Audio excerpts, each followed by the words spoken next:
Boa noite, irmãos. Paz seja convosco, amém? Que a paz esteja com todos aí nos acompanhando através do Facebook. Para mim é sempre uma honra poder ministrar a palavra de Deus. Então vamos abrir nossas Bíblias, livro de Timóteo, 1 Timóteo capítulo 2, versículo 1 em diante. Primeira carta de Timóteo, capítulo 2, versículo 1 em diante, para a honra e glória do Senhor Jesus. Amém?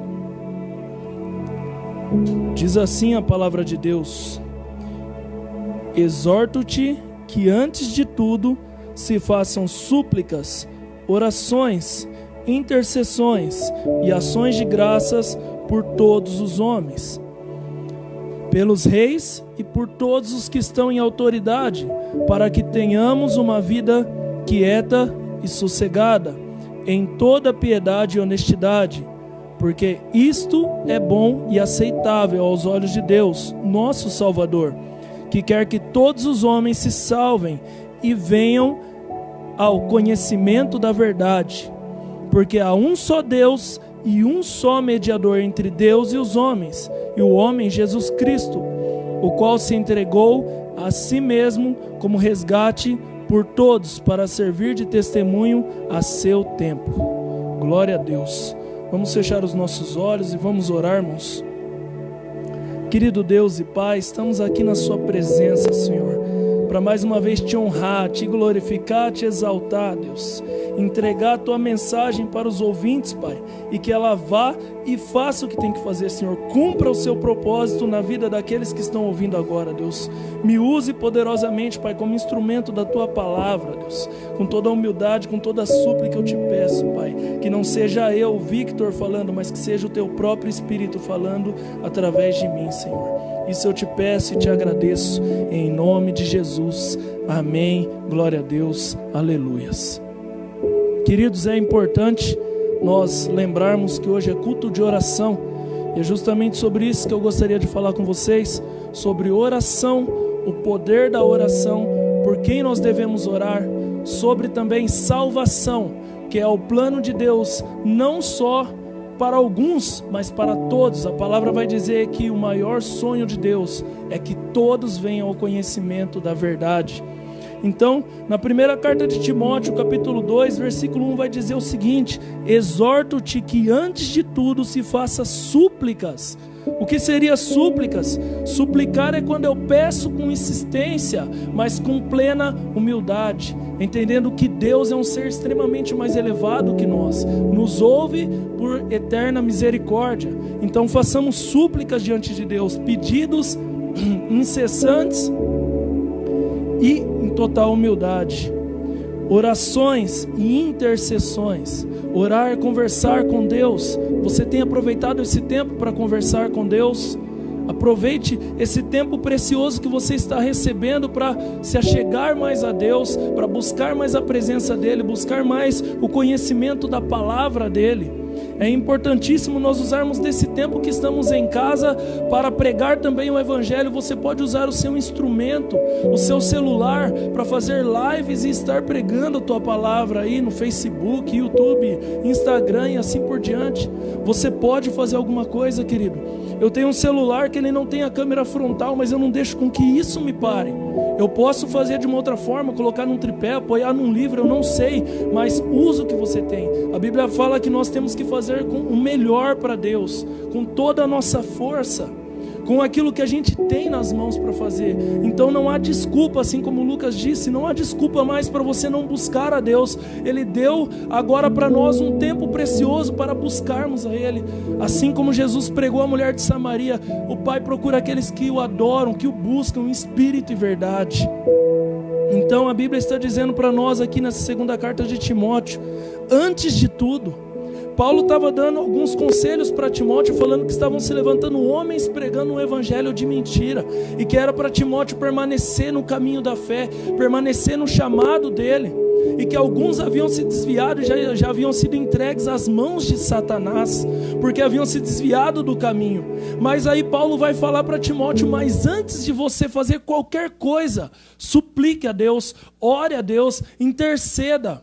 Intercessão é quando você sabe que uma pessoa está fraca, ela está sem poder de ação diante de Deus, então você vai se colocar na brecha da vida daquela pessoa. Você conhece pessoas que precisam de oração, pessoas que precisam ser guardadas na vida espiritual, na vida conjugal, na vida paternal, pessoas que estão tendo problemas com os filhos, drogas, traições, diversos momentos. Satanás ataca as famílias em diversas áreas, financeiras, profissionais, e você que é cristão tem a incumbência de dobrar o seu joelho e clamar por essas pessoas e orar por essas pessoas. Então Paulo vai continuar dizendo: e ação de graça por todos os homens. Jesus disse que todas as vezes que vocês ajudam um pequeno, é a mim que vocês fizeram. Todas as vezes que vocês deram água para quem estava com sede, alimento para quem estava com fome, é hora de nós agirmos ação de graça para com aqueles que precisam de nós. E ele fala que isso não está limitado a algumas pessoas, mas é por todos os homens. Não é para alguns, é para todos. Jesus nos ensina em Mateus 6 para nós orarmos até mesmo pelos nossos inimigos, até mesmo para aqueles que nos perseguem. Nós temos que entender que não há um limite. Nós temos que entregar nossas orações por todos. No versículo 2 vai dizer: pelos reis e por todos os que estão em autoridade, para que tenhamos uma vida quieta, sossegada, em toda piedade e honestidade. Aqui a palavra de Deus fala para nós orarmos pelas autoridades. Você tem orado pelas autoridades? Deixe de lado um pouco o seu posicionamento político agora. Você, como cristão, recebe uma missão dada por Deus. Ore pelas autoridades. Ore pelos vereadores, pelo prefeito, pelo governador, senadores, deputados, presidente. Você precisa entregar a Deus essas pessoas para que eles possam cuidar do povo, para que eles possam pensar antes de eleger uma lei naquele lugar. Aqui ele fala que nós devemos fazer isso para que nós tenhamos uma vida quieta, sossegada. Porque eu não sei se você sabe, há países que não têm liberdade para pregar a palavra. Há países que são impedidos de ler a Bíblia. Há países que, se você for lá e falar que é cristão e que quer pregar o evangelho, você é capaz de perder a sua vida. Hoje nós somos chamados a orar pelos missionários. Então há pessoas no campo, há pessoas em países agressivos, dando a sua vida pelo evangelho. E a Bíblia está falando para nós que nós temos que orar pelas autoridades, porque às vezes não chega em nós, mas leis em Brasília querem ser aprovadas para complicar a vida do cristão, para dificultar a vida daquele que quer fazer a vontade de Deus nessa terra. Então nós temos que orar pelas autoridades. Hoje a autoridade maior no Brasil é o Jair Bolsonaro, mas eu me recordo de já ter orado pelo Temer quando ele era presidente, pela Dilma. Não importa se você não votou naquela pessoa, se você não tem afinidade com aquela pessoa, o importante é que você cumpra a vontade de Deus. Ore pelas autoridades, entregue as autoridades nas mãos de Deus. Versículo 3, ele vai dizer: porque isto é bom e aceitável aos olhos de Deus, nosso Salvador. Então nós que somos cristãos, temos sempre dentro de nós o desejo de agradar ao Pai. Nós temos sempre o desejo de fazer a vontade do Pai. E o Pai está falando para nós que isso, orar pelas autoridades, orar por todos os homens, até mesmo por aqueles que te perseguem, é agradável aos olhos dele. Ele se agrada com quem faz isso. Olha o que a Bíblia vai dizer para nós em Romanos capítulo 13, versículo 1.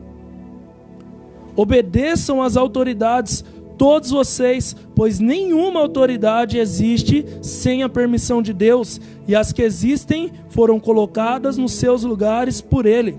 Assim, quem se revolta contra as autoridades está se revoltando contra Deus, e os que agem desse modo serão condenados.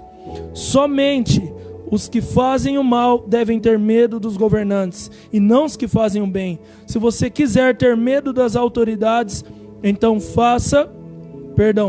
se você não quiser ter medo das autoridades, então faça o que é bom, e elas o elogiarão. A Bíblia está dizendo que nós não temos que temer as autoridades, porque aquele que faz o bem, aquele que anda na lei, aquele que respeita a autoridade, ele está debaixo da guarda de Deus, e ele não só será protegido por Deus, mas ele também será exaltado pela autoridade, independente de qual é essa autoridade. A Bíblia vai dizer para nós, em Jeremias capítulo 27, que um homem é levantado para punir o povo de Deus, porque o povo estava se desviando, e esse homem se chama Nabucodonosor. Deus deu toda a autoridade para esse rei da Babilônia, para ele punir o povo de Deus, e ele pôde governar sobre toda a terra naquele momento. Só que a Bíblia vai falar que ele mandou levar todos os israelitas prisioneiros para a Babilônia, mas ali homens foram exaltados, porque eles estavam andando nos caminhos que Deus pedia, ainda debaixo de um rei cruel, um rei que não era de Deus. Eles foram exaltados por esse rei, porque eles andavam no caminho de Deus, eles andavam em obediência a Deus. E eu tenho certeza que Daniel, Sadraque, Mesaque e Abednego oravam pelo rei da Babilônia, ainda que aquele homem era cruel em muitas das suas decisões. Então a Bíblia vai dizer para nós que eles foram exaltados. Daniel capítulo 2, versículo 46, vai dizer para nós, aliás, todo o capítulo 2 vai dizer para nós que o rei teve um sonho. E ele começou a chamar todos os adivinhos para interpretar aquele sonho. Só que ele colocou um obstáculo maior naquele lugar. Naquele momento, ele falou o seguinte: eu não vou dizer o sonho. Vocês vão ter que me dizer o sonho e a interpretação dele. E todos os sábios, os magos, as pessoas que adivinhavam as coisas ali, ficaram temerosos, porque ninguém era capaz de fazer isso.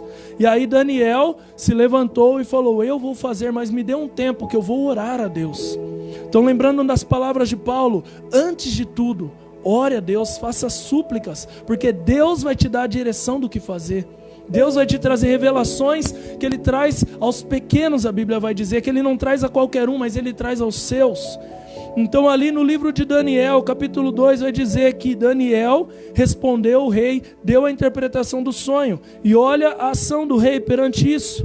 O rei Nabucodonosor, capítulo 2, versículo 46, Daniel.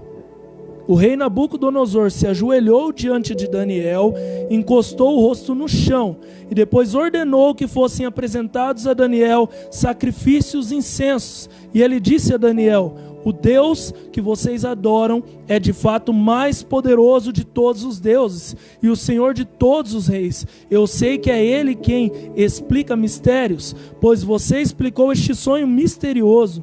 Em seguida, o rei colocou Daniel como alta autoridade do reino e lhe deu também muitos presentes de valor. E ele pôs Daniel como governador das províncias da Babilônia e o fez chefe de todos os sábios do país. Ali Daniel foi exaltado. Ali Daniel foi exaltado por um rei que não era um homem de Deus, mas Daniel por andar nos caminhos de Deus, por orar pelas autoridades, por guardar todos os planos, os caminhos, a lei que Deus estabelece, ele foi exaltado.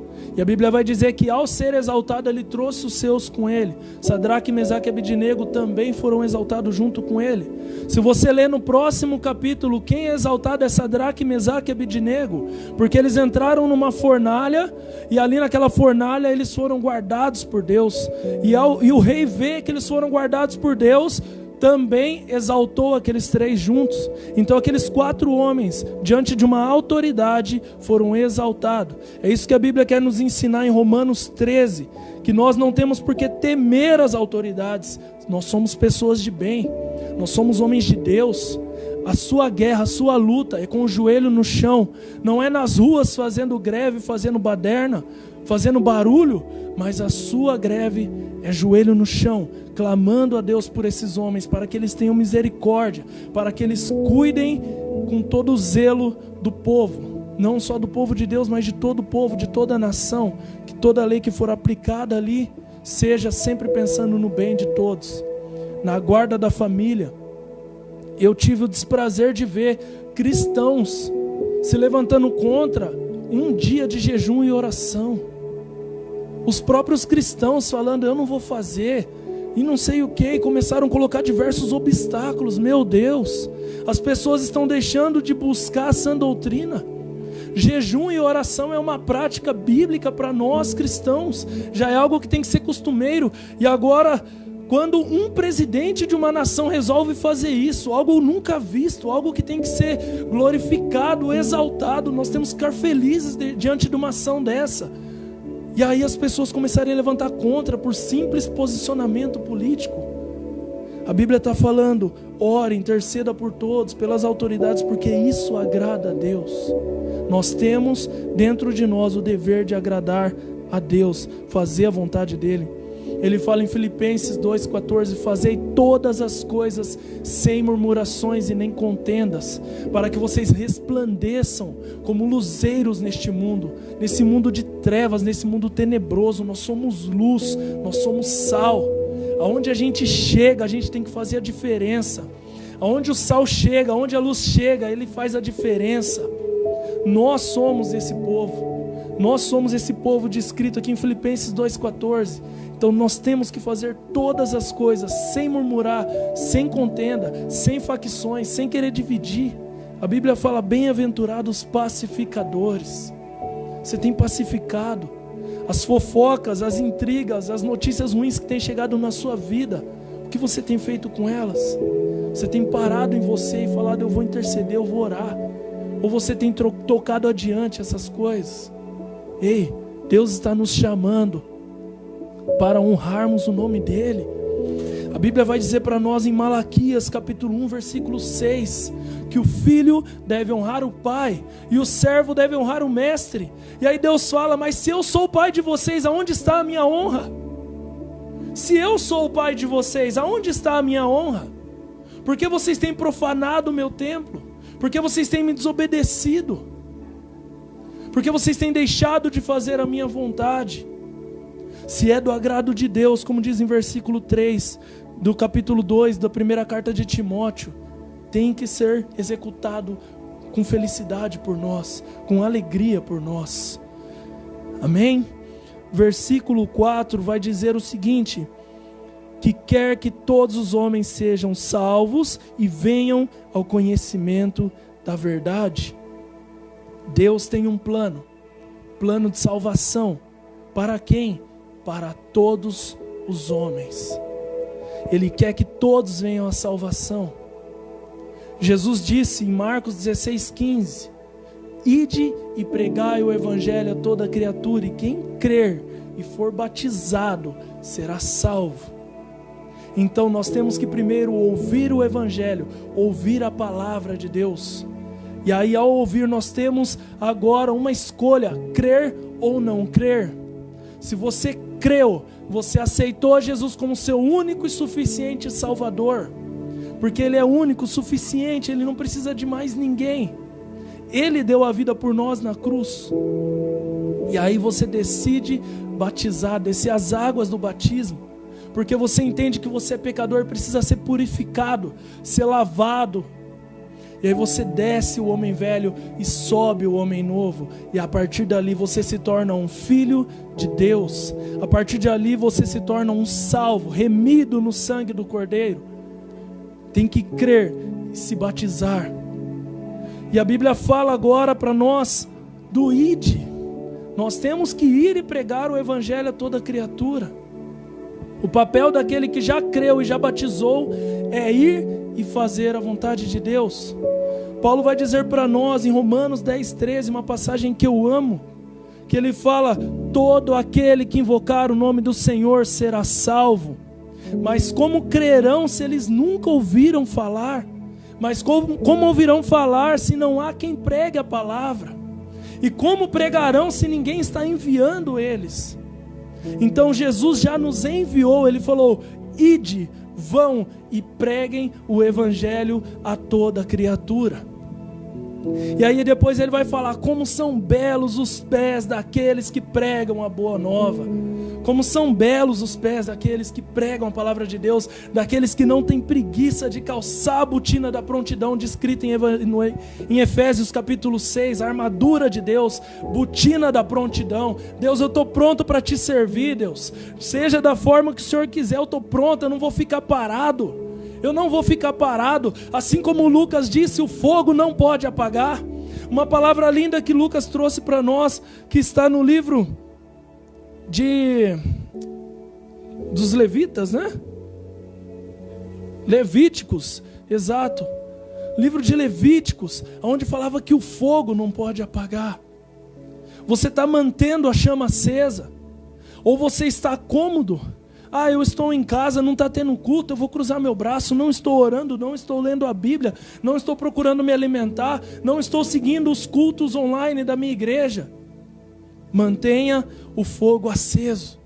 Deus te chama para isso. Calce as botinas da prontidão. Como estão seus pés? Eles estão belos? Como são belos os pés daquele que leva a boa nova, daquele que prega o evangelho, daquele que faz a vontade de Deus. Aleluias. E ele fala que é da vontade de Deus que todos sejam salvos e venham ao pleno conhecimento da verdade. E o que é a verdade? A verdade é Jesus. Diz a palavra de Deus no Evangelho de João, capítulo 14, versículo 6. Eu sou o caminho, a verdade e a vida. Queridos, nós temos que entender que a verdade é uma pessoa, ela não é uma coisa. A verdade, ela é uma pessoa. Então você precisa se aproximar dessa pessoa para conhecer a verdade. E Jesus disse, eu sou o caminho, a verdade. Então nesse caminho você encontra a verdade. E essa verdade vai te levar para o destino da vida. E ele fala no singular, ele não fala eu sou um dos caminhos, eu sou uma das verdades e uma das vidas. Não, eu sou o caminho. Não existe outro caminho. Eu sou a verdade e a vida. É tudo no singular. É Ele. Tudo por Ele, para Ele são todas as coisas. A Bíblia vai dizer para nós no Evangelho de João, no primeiro capítulo, que o Verbo se fez carne e habitou no meio de nós. E Ele nos ensinou tudo o que nós tínhamos que aprender para viver como Deus nos pede para viver. E Ele é o único caminho. Então se você está procurando Deus por outros caminhos, você não vai chegar. Eu falo que se nós colocássemos isso como um GPS, você escrevesse lá destino Deus, o GPS ia traçar um caminho, Jesus, o único caminho. Então não tem por que nós procurarmos outros caminhos. No versículo 5 da primeira carta de Timóteo capítulo 2 vai dizer, porque há um só Deus e um só mediador entre Deus e os homens, o homem Jesus Cristo. Então ele fala, eu sou o caminho, a verdade e a vida, e ele completa, e ninguém vai ao Pai se não for por mim. Não há outro caminho, não há outra maneira. Ninguém vai ao Pai se não for por mim.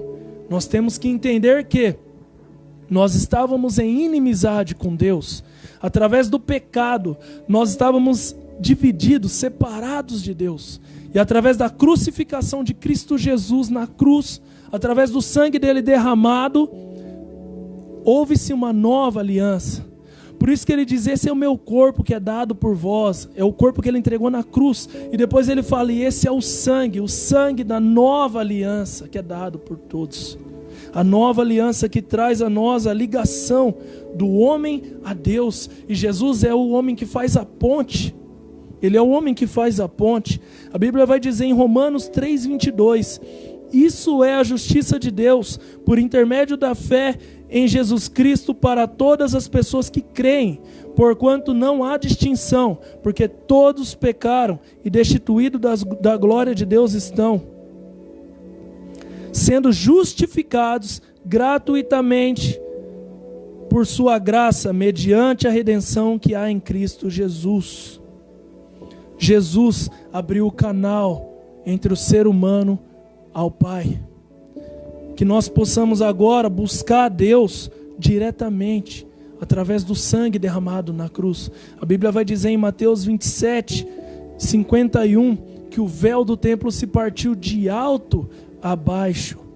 Houve algo sobrenatural aí, irmãos, porque é normal nós vermos uma cortina partindo de baixo a alto, mas não de alto a baixo.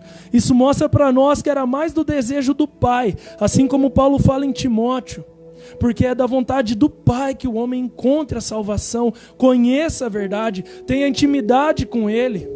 Aquele véu partiu e ele deixou de fazer a separação entre Deus e o homem.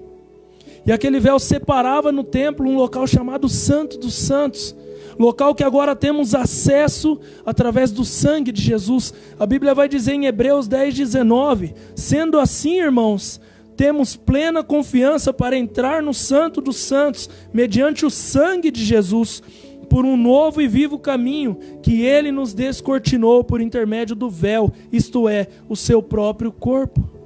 Jesus abriu passagem para você ir diretamente ao Pai. Assim Ele nos entrega quando Ele ensina os seus discípulos a orar. Ele fala, Pai Nosso. Ele trouxe uma intimidade muito maior, porque se você ler no Antigo Testamento, você vai ver que os homens chamavam Deus de tudo que é nome que você imaginar, menos de Pai. Pai é um nome que remete à intimidade. Jesus falou, agora vocês podem entrar na intimidade, no Santo dos Santos. Entra no teu quarto, fecha a tua porta e fala com o teu Pai.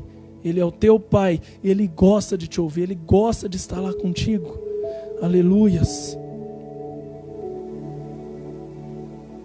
E no versículo 6, ele vai dizer, o qual se entregou a si mesmo como resgate por todos, para servir de testemunho ao seu tempo.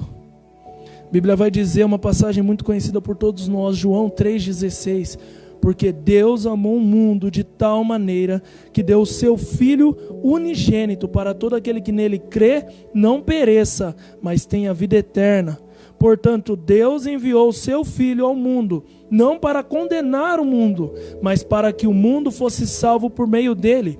Quem nele crê, mas quem não crê já está condenado, porque não acreditou no nome do Filho unigênito de Deus. Queridos, muitas vezes as pessoas acham que há um terceiro caminho, mas a Bíblia está deixando claro que só há dois caminhos, ou você anda com Deus, ou você anda com o inimigo. E se você recusou o caminho de Deus, a partir do momento que você recusa a crucificação de Jesus, você já optou pelo caminho do inimigo. Não tem um terceiro caminho. Não existe uma outra forma de viver a não ser por esses dois caminhos. Ou você é de Deus, ou você é do inimigo. A Bíblia fala sim, sim e não, não. Não existe morno. Ou é quente, ou é frio. Então, você precisa tomar um lado, você precisa tomar uma decisão na sua vida. Quando você ouve o Evangelho, você agora tem a incumbência de meditar nisso e falar, Deus, tudo isso é verdade, eu quero crer. Se eu não estou tendo força para crer, envie o seu Espírito Santo, porque é Ele que convence o pecador do pecado. A Bíblia vai dizer para nós, em Isaías 53, as mesmas palavras que sempre tocam no meu coração quando eu termino uma pregação. Quem deu crédito? Quem ouviu essa pregação? Quem realmente se alimentou dessas palavras? A Bíblia vai dizer que Jesus nasceu aqui. Em Isaías 53, se você meditar naquelas palavras, você vai ver o tamanho da entrega que foi naquela cruz. Que Ele veio, Ele nasceu, cresceu no meio de nós, e que Ele não tinha uma beleza física. Não era através disso que Ele era atraído. Através de nós cantarmos aqui que o nosso amado é o mais belo de milhares e milhares, Ele não está falando de uma beleza física, Ele está falando de uma beleza espiritual, imácula. Mas a Bíblia vai dizer em Isaías 53 que nós o desprezamos e que Ele foi crucificado, que Ele foi pisoteado, esmagado pelos nossos pecados e nós o rejeitamos. A Bíblia vai dizer que nós estávamos separados de Deus como ovelhas perdidas e Ele foi para o matadouro como um cordeiro calado. Ele morreu calado e nele não havia pecado, na boca dele não havia mentira. E Ele morreu por nós, Deus entregou Ele por nós, sacrifício santo, sacrifício único, já ninguém mais precisa morrer. Mas a Bíblia vai dizer que toda vez que há um pecado, há morte. E que em Hebreus fala que se nós já conhecemos a verdade e insistimos na vida de pecado, nós estamos crucificando Jesus mais uma vez. Oh Deus Todo-Poderoso, Livra-nos, Senhor, das tentações. Livra-nos do mal, Senhor. Nós não queremos pecar, Pai. Nós queremos dizer não para a carne e sim para o Espírito, Deus. Nós não queremos crucificar o Seu Filho mais uma vez. Nós agora temos uma incumbência de ser imitadores de Cristo. Como diz em Filipenses 2,5: tende em vós o mesmo sentimento que houve em Cristo Jesus, que mesmo sendo igual a Deus, não quis esse cargo. Ele veio para ser servo. Ele veio para ser obediente até a morte de cruz. E Ele morreu entre os transgressores. Ele foi julgado, condenado. E é por isso que Deus o exaltou e deu um lugar de honra para Ele. E é por isso que todo joelho se dobrará perante Jesus e toda a língua confessará o nome de Jesus.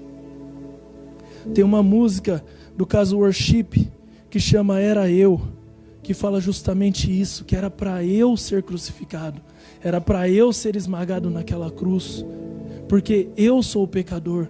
Jesus estava imáculo, santo, irrepreensível. Então essa música vai dizer: era eu condenado, era eu. Ele foi julgado em meu lugar. Hoje eu tenho vida. Ele foi julgado em meu lugar. Hoje eu tenho vida. Escandaloso amor me encontrou. Hoje eu tenho vida. Escandaloso amor me encontrou. Hoje eu tenho vida. Hoje nós temos vida. Toma posse. É de graça. É pela sua vida, é pela minha vida que Ele morreu na cruz. Amém? Que Deus abençoe sua vida.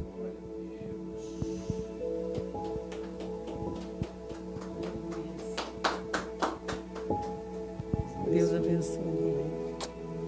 Glória a Deus. Aleluias. Maravilhoso é ouvir a palavra de Deus, não é? Glória a Deus.